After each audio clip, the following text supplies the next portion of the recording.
Welcome to the Warframe weapon Encyclopedia, where today we're checking out the Boar Prime. Now, since this is a Prime weapon, the only way to get it is to assemble it from its Prime parts, which you can either get by opening specific relics yourself or by buying the parts from other players. However, since relics are rotated in and out quite frequently, it's not guaranteed that the relics are going to be available when you want to get them, so I'm going to leave a link to the official Boar Prime Wikipedia site in the video description so you can check it out and see which relics you want to go for or if they're even available at the time of you watching. The Boar Prime is a fully automatic Mastery Rank 11 primary shotgun that does primarily impact damage with some slash and puncture on the side, and for a shotgun it has solid crit and pretty good status. 11.3% chance per pellet is actually very nice. One of the biggest issues with the Boar Prime is its fairly low effective range because the spread is horrendous and the fall off starts at 18 meters.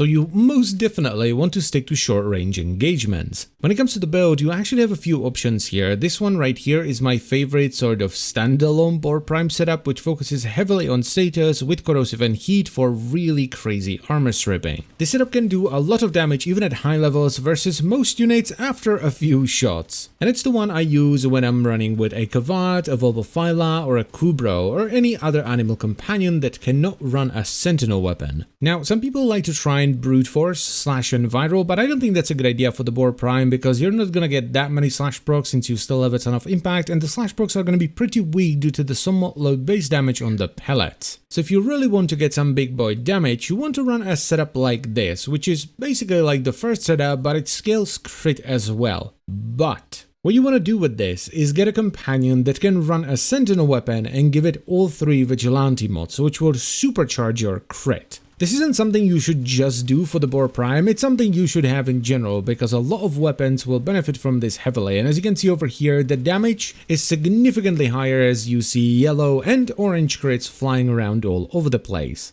Now, when it comes to the Boar Prime, you want to make sure that you're running some kind of ammo mutation, and the more mutation you have, the better. Because one of the main issues with the Boar Prime, aside from its very short effective range, is its ammo consumption. It doesn't have a ton of spare ammo, and it chews through what little ammo it has very quickly. It's one of the few weapons where primed ammo mutation is actually worth it. And let's also not forget about the damage distribution, which is just unideal because doing primarily impact is just not great. Impact is generally one of the weaker damage types, though it does make it so that you can deal with Corpus shields very easily. You just blast straight through them. So all in all, the Boar Prime, while not perfect, is still really good, and I would recommend you give it a shot. Okay, and that's pretty much all there is to it, so I thank you very much for watching. As always guys, I hope you've enjoyed the video, and I will see you next time. Bye bye.